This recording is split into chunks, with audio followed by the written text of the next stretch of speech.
Hey, it's me, MK Sholin, and I am bringing you the horror on the page right now, right this second. I figured I would do a video this time instead of just hashing out a whole bunch of words on a page, which, would be normal for a horror on the page to talks about writing. But sometimes it's just better to just do it via video. So this one is all about flash fiction and writing horror. So hopefully you both, whether you fit in that category, you write horror or like flash fiction, but this one should appeal to you because this is inspired by what I just did in February, which is February Flash Fiction Month. It's kind of done through Writer's Digest. They have a special section on their website, and a wonderful moderator gives a prompt a day. So for each day, there's a new prompt. And by the end of February, you should have about 28 stories. Now, it might be junk stories, it might be just free writing and just kind of thinking about something or fleshing out an idea. But guess what? There's probably a couple in there that are really, really interesting, which then made me think about all the times I write flash fiction, which I do write a lot of flash fiction. It's one of my favorite things to do, aside from short stories and working on a novel. I find it's just so much more, what do you call it, satisfying to be able to write a whole story in a day and be able to finish it. It's just such a thrilling idea. But what do you do when you have so many stories? And you might file them away, you might have them on a bunch of files or what have you on your computer or loaded in your journals. You might have several journals filled with this stuff, but what can you do with it? Is it There are several things, I should say, you can do with them, and that's why I'm here. So if you're like me, looking for different ways to get your work out into the world, whether it's to get paid, to get published, whatever your goals are, here's three tips that I think really work for me, and I think it'll really work for you. So one of those is use a story, like a really good one, but one that would not typically be something you have already out there, as in printed, self-published or traditionally published. It's one that's probably unique and original, which would be something that you can use as a lead magnet.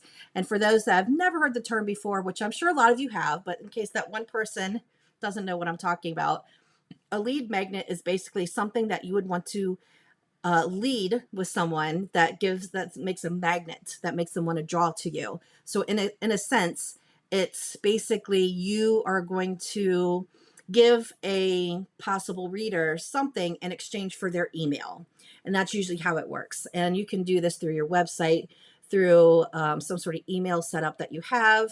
I like using BookFunnel for this, which is a great site too. And basically what it is, you put up one of your really cool, fun, funky, maybe it's something that you have written that you just haven't found a place for. It was like, maybe this would be a good place for it. That would be the one. And basically you just put it up on that platform. And as a person says, yes, I want to sign up for, say, your email newsletter, you get a bonus story that's mine. So that's something that you can do. That would be a way to get your stories out into the world.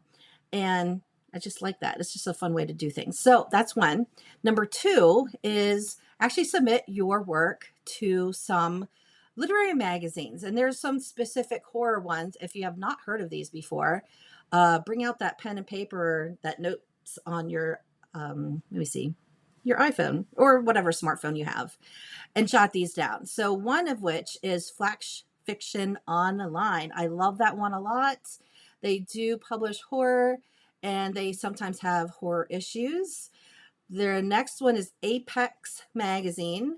They feature dark fantasy and horror and some science fiction, lots of different genres in that, like subgenres in those categories.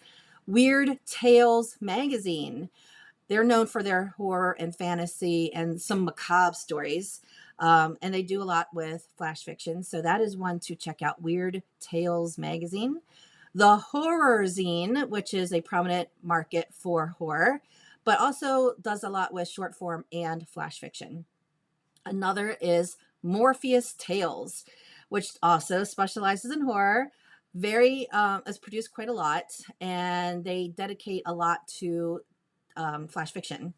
And they even have some horror specials. And another one that I wanted to mention is, I have it right here. I got Flash Fiction Magazine. Oh, yes.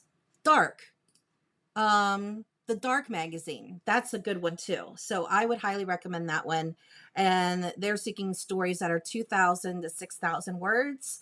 So if you're in that hot seat, so to speak, right there, that would be a great place because they also pay. So it depends on your length, like not your length. It depends on whether you've published before that story or not. Like original stuff will pay 5 cents a word.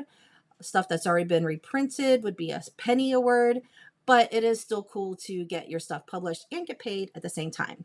So those are a few, just a few that I would highly recommend. Another that is great is to look at the Horror Writers Association website. There are quite a few different magazines and online publishers and stuff that are accepting flash fiction and of course short stories too. So in a way to not bore you to death with a list of different types of magazines, I highly recommend it as a great resource. So of course there's anthologies and many other opportunities too. Those would be great to use Google or ChatGPT to look up because they're going to be very specific, and their time frames of when you can submit is one thing. And another thing you could possibly do is work with contests.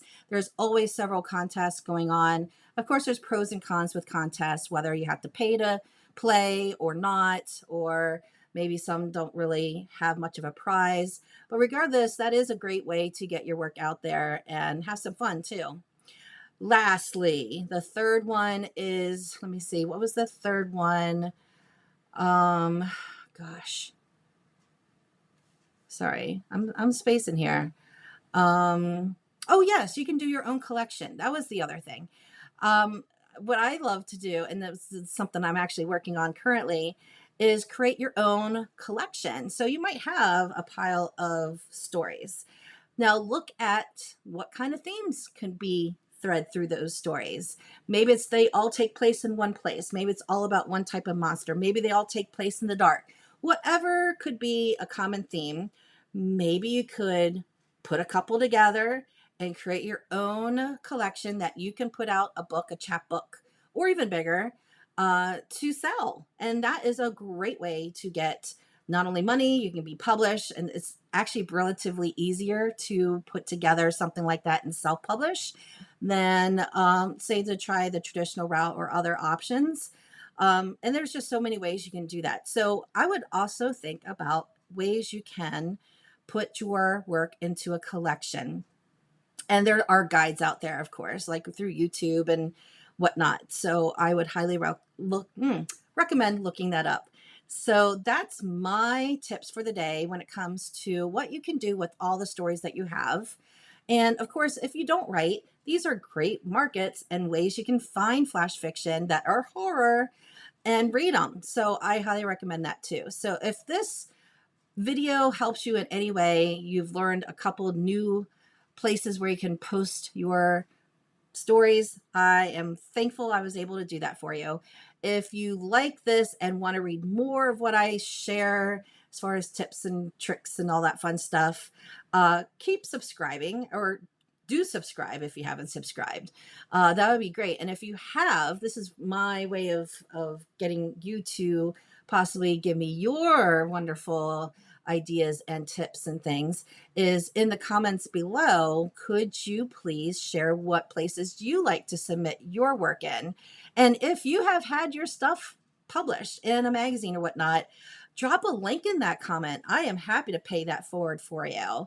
So yeah, I would love to not just read your work, but pay it forward. So use that comment section underneath this video here on Substack and let's do this. Let's share some stories.